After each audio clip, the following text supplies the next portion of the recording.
국경 없는 의사회 여러분 많이 들어보셨죠? 국경 없는 의사회가 올해로 43년째 세계 70개 나라에서 현장 구호 활동을 해오고 있습니다.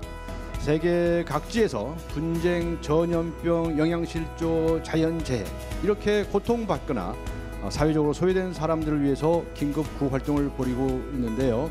현재 매년 현장에 나가는 국경 없는 의사회 활동가의 숫자는 무려 3만 명이 넘는다고 합니다. 그중에는 대한민국 국적을 가지신 분들도 있습니다. 강정원의 뉴스 정면 승부, 이 시간에는 국경 없는 의사회 활동가 여러분들을 모시고 인종과 종교, 성별과 정치적 성에 관계없이 인도주의와 의료 윤리에 따라서 일하시는 분들의 생생한 현장의 목소리 들어보겠습니다. 저는 진행을 맡은 강정원입니다.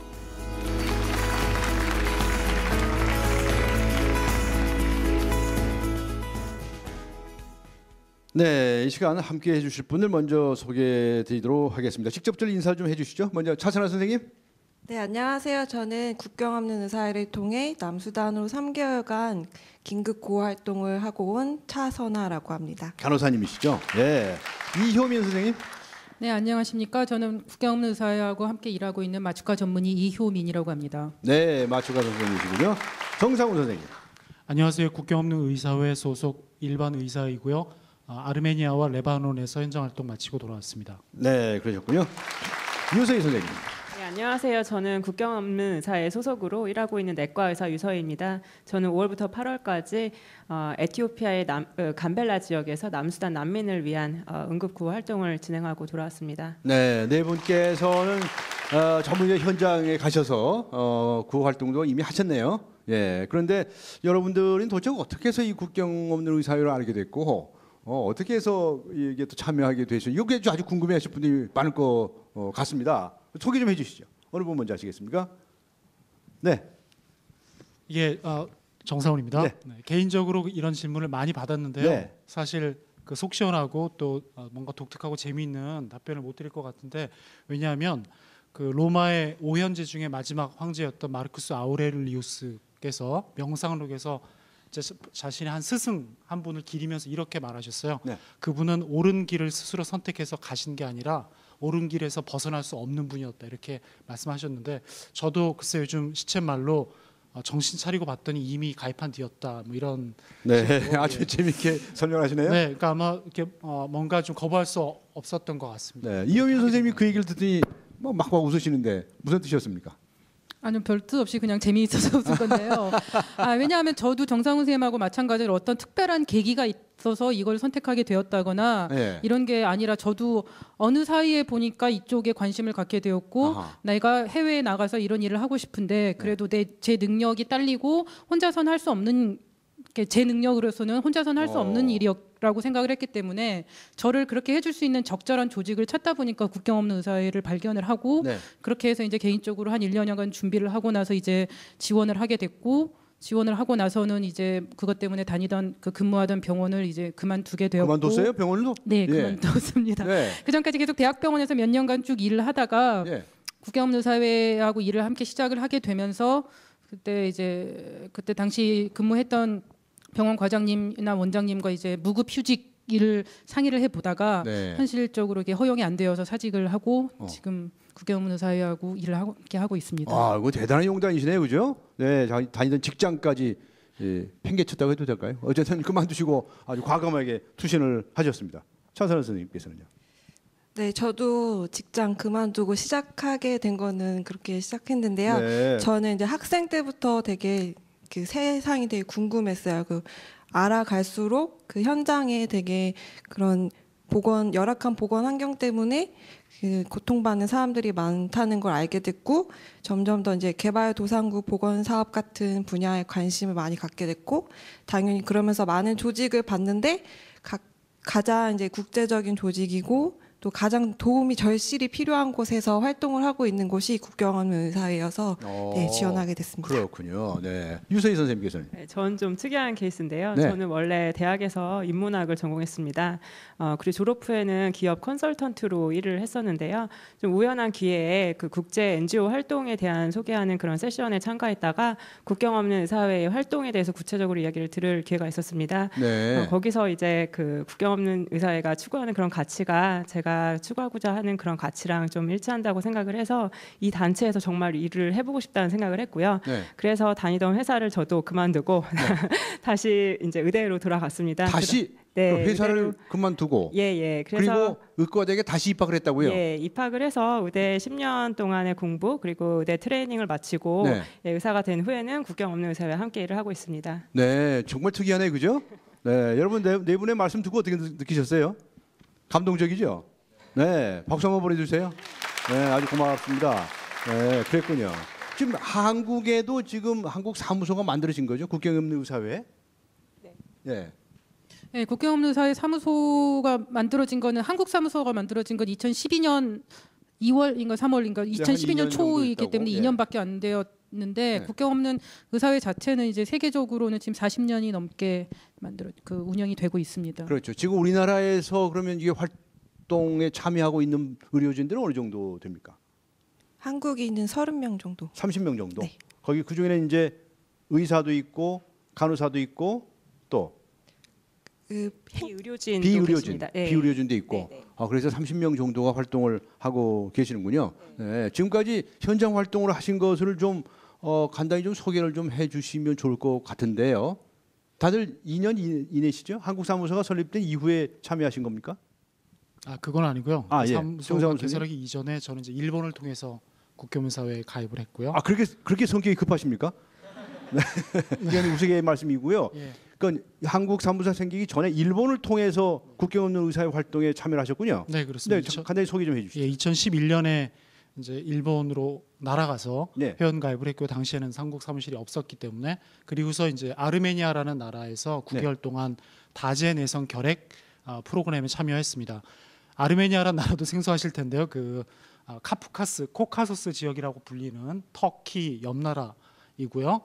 그 나라의 다재 내성 결핵 이게 이제 일반적인 결핵 약에 듣지 않는 그런 결핵이라고 생각하시면 됩니다. 그래서 굉장히 강한 여러 가지 항생제를 다 긁어 모아서 치료해야 되는 그런 이제 어려운 병이고 돈도 많이 드는 병인데 이 나라가 굉장히 가난하다 보니까 그 자기 국민 다진성 결핵 환자들에게 약을 못 주는 거예요. 그래서 네. 국경의사회에서 가서 환자 진료하고 약도 주고 이런 프로그램에 참여하고 왔습니다. 네, 그랬군요. 이제 2년 전에 한국 사무소가 생기기 전에부터 이미 참여하셨다는 말씀이시고 다른 분들은 어떠세요? 네, 저는 2013년 10월에 이제 지원했고요. 저는 이제 한국 사무소 생긴 다음에 지원해서 한국 사무소에 지원서를 내셨겠네. 근데 이거는 이제 한국 사무소가 아직까지는 그 인력 관리는 이제 일본 사무소에서 담당하고 있어요. 그래서 한국 사무소 역할은 이제 홍보 활동이나 펀드레이징, 네, 모금 이런 활동 위주로 아직까지는 그렇게 진행하고 있습니다. 그리고 이제 의료진들을 모으고 네, 의료진 현장 활동을 하는 것을 주선하고 하는 일은 일본 사무소에서 한다고요? 네, 구체적인 그런 과정은 일본 사무소에서 진행하고요. 근데 이제 현장 활동가를 모집하는 거는 또 이제 이런 정보를 주거나 하는 것은 또 이제 한국 사무소에서. 네, 장선현 선생님 말씀이셨고. 기본적으로 이렇게 이론적으로는 그 본인이 원하고 싶은 어느 사무소에나 모집이 될 수가 있습니다. 네. 모집이 될 수가 있는데 일본 사무소가 이제 지리학적으로 한국하고 가장 가깝고 그리고 저희가 만약에 소통을 해야 되는 일이 있으면 좀 더 접근성이 좋기 때문에 지금까지 한국 사무소가 생기기 이전부터 지금까지도 이제 인력 관리나 인력 모집이나 인력 관리 차원은 지금 현재 일본 사무소에서 담당을 하고 있고요. 네. 그래서 한국 사무소가 생기고 난 이후에도 인력 모집과 현장 관리는 지금 일본 사무소에서 하고 있는데 제가 알기로는 지금 한국 사무소의 그 업무가 조금씩 이관되고 있는 상황이라고 들었습니다. 한국 사무소가 생긴 지 얼마 안 됐기 때문에 아직 인력도 부족하고 경험도 부족해서 현재까지 인력 의료 인력이든 아무튼 현장 활동 인력 관리는 저희 단체의 거의 핵심 업무 중에 하나이기 때문에 그건 경험이 좀 더 필요하고 네. 그래서 한국사무소는 지금까지 홍보하고 기금 모집 등등의 일만 지금 아직 하고 있는 걸로 알고 있습니다. 그러면 이제 여러분들께서 이제 희망을 하셨는데 어느 지역에 가서 어떤 환자들을 이렇게 구해 주세요라고 하는 이제 스케줄을 짠다든가 이런 것들은 어디서 누가 해줍니까? 그거는 이제 네.